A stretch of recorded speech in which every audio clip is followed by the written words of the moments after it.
ကျွန်တော်တို့ခုပြမှာပေါ့နော်ဒီကားကိန်းထဲမှာ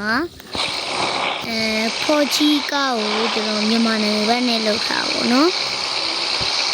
ဒီမြန်မာနိုင်ငံဘက်နဲ့လောက်ထားတာတော့ကျွန်တော်ကိုပြတယ်လိုက်ပြောရတယ်ကျွန်တော်မောင်းပြမှာပေါ့နော်ဟုတ်ကဲ့ဒါတော့ကျွန်တော်တို့မြန်မာရေးပဲကြည့်လို့ရမယ်ဒါအင်္ဂလိပ်တွေကတော့မသိနော်ဟုတ်ကဲ့ကျွန်တော်တို့ဖော်ချီရတော့ကျွန်တော်တို့2008 model နဲ့ 7G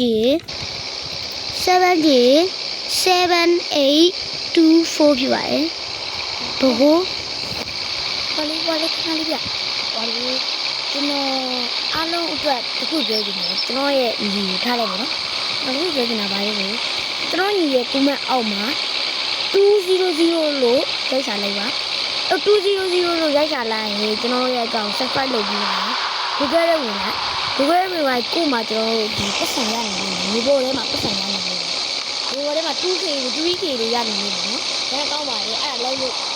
လုပ်ကြည့်တော့နော်လုပ်ကြည့်ကြဟုတ်ကဲ့ကျွန်တော်ကိုပြောမှပါတယ်အဲ့ဒါကြောင့်ကျွန်တော်ကို subscribe လေးလုပ်ပေးတာပါ like ဒီလည်းပေးပါဟိုဒီနေ့ကျွန်တော်ဒီဖော်ချီကားစားစီရတော့ပါပေါ့နော်ဒီဖော်ချီကားကတော့ကျွန်တော်တို့သူ့ရဲ့အနေထားတော့ကြည့်ပါနောက်တွေကတော့ဒီလိုပေါ့နော်နေအောင်ဆန်းတယ်ဆိုတော့ကလေးနဲ့ဆိုရင်အများကြီးဆန်းတယ်လူကြီးပေါင်မှာကလေးထိုင်လို့လည်းရတယ်ပေါ့နော်ဟုတ်ကဲ့ရှိုးလိုက်ပါထဲဦးနော်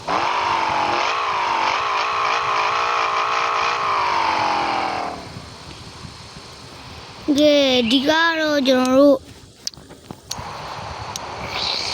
မယောင်းပြစ်တာကြာပြီ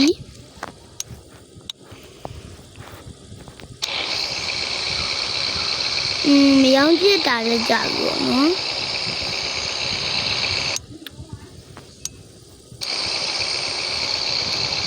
ဝဲ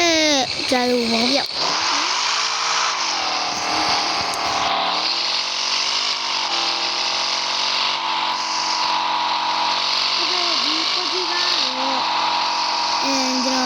စလိုက်မယ်ဒါဘလောက်နဲ့ရောင်းပါလဲဆိုတော့390နဲ့ရောင်းပါမယ်နော်ကျွန်တော်စတာပါတကယ်တော့မရောင်းပါဘူးမရတော့စကျင်လို့ပါတကယ်ဝယ်မယ်ဆိုတဲ့လူလည်းဒါဝယ်လို့မရပါဘူးဒါအကားကိန်းထဲမှာပါ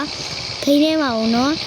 တကယ်ဝယ်မယ်ဆိုရင်ကျွန်တော်တကယ်စတယ်မကြဘူးဒီပြမှာဒါတော့ကားကိန်းဖြစ်လို့နော်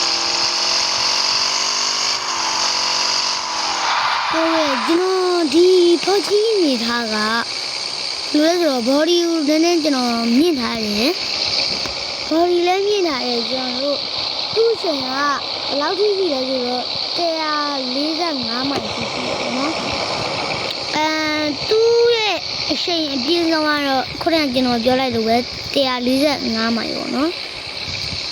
ကျွန်တော်ဒီထဲမှာကတော့ဒီကစီယာတိုင်းကအရင်လဲလို့ကောင်းပါတယ်လဲလို့ကောင်းပြီးတော့ကျွန်တော်တို့ဒီလိုကားပုံစံကားနေထားလေမြန်မာမှာနည်းနည်းရှားတဲ့ဒီဇိတ်ပေါ့နော်ရှားလေးရတယ်ကျွန်တော်မန္တလေးမှာရှိတော့မယ်ရန်ကုန်တို့မှာတိတ်ရှားတယ်နော်မရှိပါဘူးရန်ကုန်မှာတစည်းပဲရှိတယ်အဲ့ဒါကျွန်တော်တို့ဒီနေ့ကျွန်တော်လက်ဖေးဆောင်ထိုင်ရင်းနဲ့တွေ့တဲ့ကားလေးဖော်ချီပေါ့နော်အဲ့ရရင်ကျွန်တော်မြင်ပြီးတော့ဒီကားကိုဆော့လိုက်ဟုတ်ကဲ့ဗီဒီယိုလေးကတော့ဒီလောက်ပဲနော်အားလုံးပဲတတားအားလိုက်ပေါ့နော်ဒီလိုင်းကြပါရယ်